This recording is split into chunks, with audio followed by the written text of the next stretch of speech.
Welcome to another episode of Band Director Boot Camp, the podcast with productivity and wellness tips for busy band directors. I'm your host, Lesley Moffat, and I'm really grateful to be sharing this platform with you. As busy band directors, we know you don't have lots of time to watch lengthy professional development webinars, so we share 20-minute tidbits with takeaways you can use to support you in this awesome profession in a healthy way. And today I have got with me Mr. Ken Kelly. He's in his 13th year of teaching here, and he's in a really unique teaching situation that I'm going to let him explain in a minute. But I'm really excited about what he's got to teach us because it's stuff we can apply in our circumstances as well that are a couple of really awesome productivity tips. But Ken here, there's a guy with 9 preps in 8 class periods at school, teaching K-5 general music. He teaches beginners, and then he's got a 7 through 12 band of all the varieties of levels and a little choir in Spanish on the side. So if y'all think you've got a lot going on, so does Ken Kelly, and he's here to share some of his productivity tips. Ken, welcome to Band Director Boot Camp. Thank you so much. Happy to be here. Great. Hey, tell us a little bit about what led you to become a music teacher. Well, that's a good question. So I got started, 13 years ago. I work at a childcare facility for at-risk youth. And at the time, we started with just a drum line with 5-gallon buckets and 55-gallon plastic drums. The kids loved it. They ate it up. And after about 5 years, I had to take a couple year break. And I got called back and the opportunity came to start a band program from scratch. And so here we are. We're officially 3 years into having a high school program and watching kids that come from trauma and abuse and neglect, poor backgrounds, watching their lives change, and just through band. I've had a couple kids that are all district honor band kids that I've got a senior graduating this year going into music ed because of the impact on that music had in her life. And so really it's about the kids, and band and music is just the vessel to speak to them. Yeah, to create that sense of community and all the things it does. But my God, with 9 preps, oh my gosh, my heart started racing when you started talking about this before we started. I was like really interested in what you have to say, because you had said when we first started that your natural tendency is to just wing it. And you can do that in some situations when, right, and the like, but not when you are teaching a variety of classes in some pretty challenging circumstances. And you have to really get to know your students and your community like all of us do. But you're going to talk to us today about 2 particular tips that really have helped. And I want you to tell us a little bit about why you implemented these and what it's done, maybe what you thought it would do and what it's actually done to support your students and your community and maybe even you. So go ahead and start with those and just give us some background on the first. Yeah. So the first tip really came about, like I said earlier, I have a natural tendency to wing things. I'm motivated by fun often, and not necessarily organization. So this was really birthed out of necessity. And the tip is this, even after doing this for 13 years, I have to rely on my lesson plans. And so our school uses GradeLink. It's outdated, antiquated, but it does allow me to centralize a lesson plan with links. And so I don't necessarily have, everything detailed in those lesson plans, but the links that I embed in there are huge. I do a lot of Google Drive. And so I'll create a comment in a PDF on page 4. If we're doing rhythm charts on page 4 today, I'll create a comment and copy and paste that link into my lesson plans. Or if we're doing sight reading on Sight Reading Factory, I copy and paste the practice link and insert it. And so it tends to be a centralized resource for me to address warm-ups. Maybe we're doing a John McAllister YouTube video. If you haven't heard of his warm-up videos, check them out. They're phenomenal. Kids love them. Very thorough. And so, maybe we're doing a video on YouTube. And so I link that in there, and then we're doing rhythms and I link that. And so having everything in one place allows me to go from my K1 music class in one period to Spanish 2 in the next period to beginning band in the next period. And so you can imagine those are just wildly different subjects, even K1 music and beginning band, wildly different, but having a centralized resource that allows me to stay focused and stay on track has really been super beneficial and game changing. It allows me to connect with my students, to build community rather than have a frazzled brain of, okay, give me about 5 minutes to figure out what we're doing next or find the next resource. Yeah, and it could sound like a lot of work, all those links and everything. But I think once you invest the time initially, do you find that, okay, next year you just revise it because you've now got a plan. And we all know that we have to revise things year after year, but that gives you such a solid starting point. And that's right. I got to that piece during the pandemic. When everything, and I've learned to do the same thing, and kids can find resources now instead of coming and finding it from me. It's like, they know where to look, and it saves everybody time, and it gives them a sense of control. And stuff like that. So, but you especially, you've just not only the content you have to be able to bounce between, but then the needs of K1 is very different than your high school Spanish class might be. That's right. Just guessing. Yeah. Well, I'll tell you, Jimmy quit picking your nose in kindergarten is not very different than Jimmy quit picking your nose in middle school. It's all. So that big piece of the solid lesson plan is, and I, as a high school band director for lots of years, that was the part that came easiest for me because all I did was band basically. So I had that piece down. It was all the other things behind the scene. And as I've started teaching middle school and beginners for the first time, I've had to go back to that really solid lesson planning. But now next year will be so much easier because I did it. That's right. Like you're talking about all the things there. So next year it's like, I'll just refine it a little bit. So my stress levels just went way down. Down. And I'm literally in that process. So last year I went ahead and pinned or saved the lesson plans, my first 6 weeks with my beginners. I think those first, I'd say probably that first month with beginners is just so integral to setting the tone and the pace and everything. And so I have a system. I got it broken down. I've got resources left and right.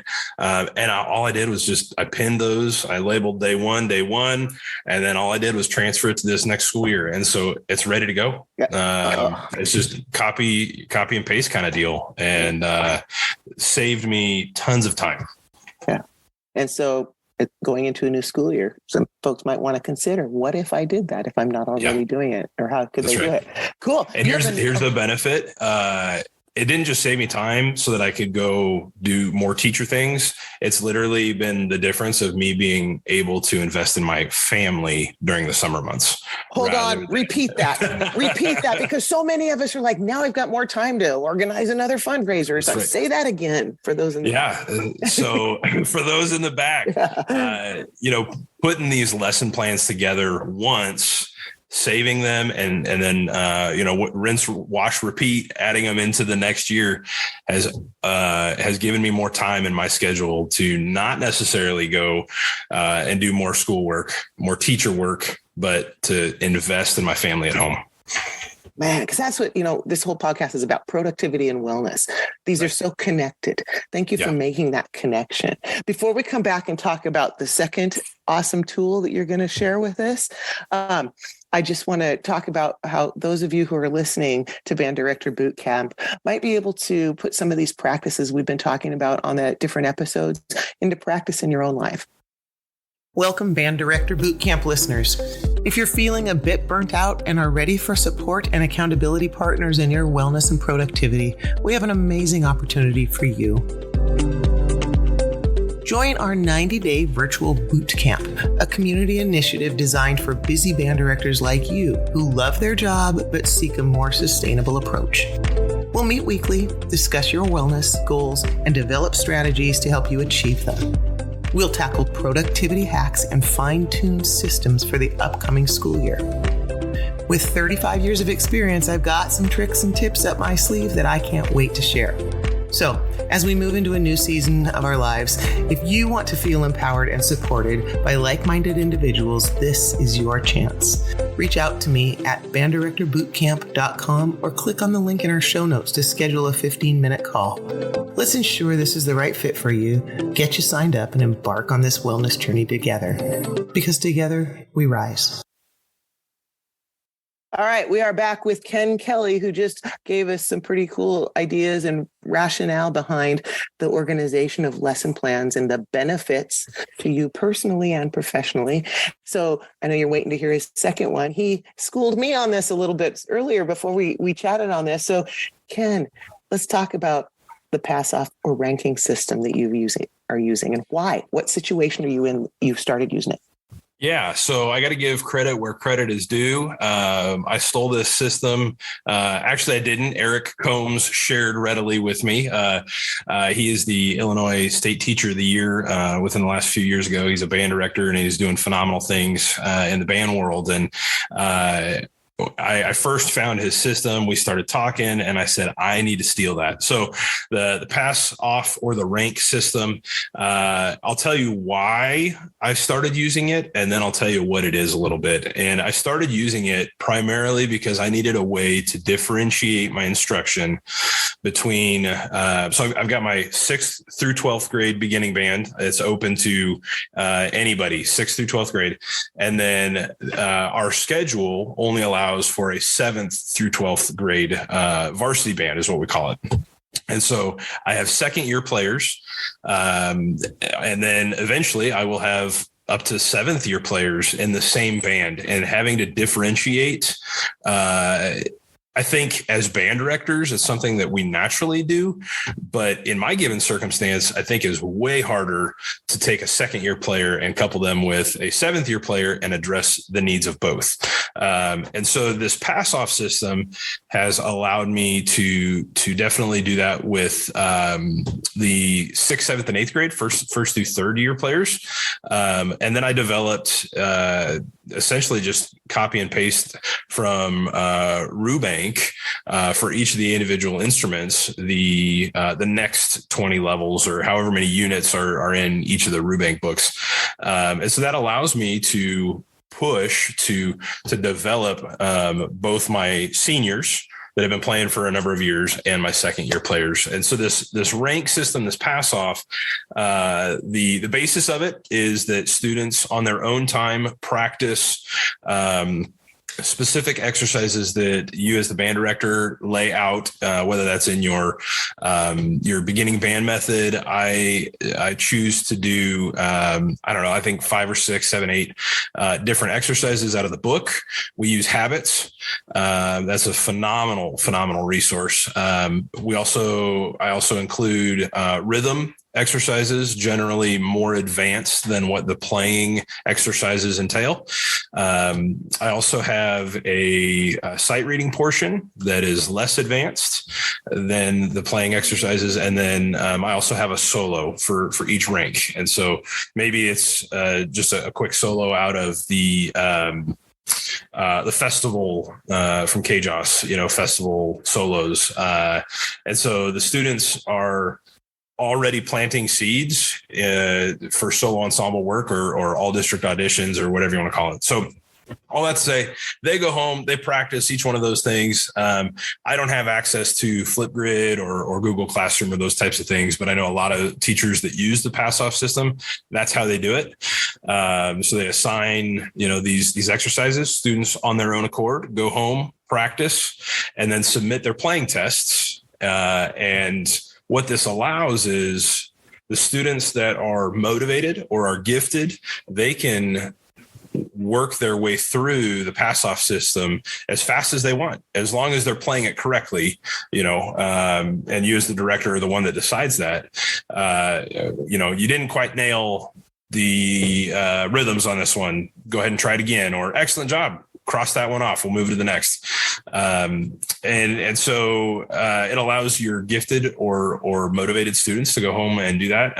And then I also have a requirement for how slow they go, so that there has to be a minimum speed for them to meet through things. So and I require them to reach a certain rank before they move on to the next band. And for bands like mine, that minimum rank is going to be different, but what it allows you to do is to quantify and to qualify who gets into what band placement. Maybe you are a fan of doing chair placement. Whoever's furthest in the rank system automatically gets first chair. Logically, that just makes sense. And so there's so many different benefits to this that I've seen. And for me, again, the biggest thing is I have 12th graders and I have 7th graders, and being able to address both is a huge deal. I love that mindset of, some kids could practice 5 minutes to pass off something. Mm-hmm. Others might take 30 minutes. So instead of practice X number of minutes, it's more goal oriented and more motivating. And then you were talking about, like, for group, to assign groups for the next year or whatever. You've got this long-term data, not just this one-time audition. And if the kid's not feeling well or something's going on. So it's much better, much more efficient sounding, much more fair, and much better for the educational piece. All of it. I love that. So I think it also adds a piece of legitimacy to our grading, right? So if, for instance, I require you to pass off rank 1 by Christmas time, that's my that's the speed at which we move for our band is, rank 1 by Christmas time. Well, let's say you get 70%, at that point you get a 70 because there's 70% of the exercises that you've passed off. That's quantifying, qualifying our grading system. And I think that's huge. Yeah. Well, and administrators like to see the data. I used to use poo-poo data. I think a lot of us at first do, but it can be used in the right way to be really helpful and informative, to save us time and energy and help the students understand stuff easier. And you're doing it in some great ways. Thank you so much, Ken Kelly, for coming on Band Director Bootcamp and sharing these 2 really powerful techniques or tools that you've implemented, and letting us know what the results have been so we can decide, hey, is that something I want to steal and use? And then thank you also to all of you listeners who are out there making a difference in kids' lives every day through the magic of music education. The work you do matters, and so do you. Join us next time on Band Director Bootcamp for another episode of productivity and wellness tips to make your life a little easier.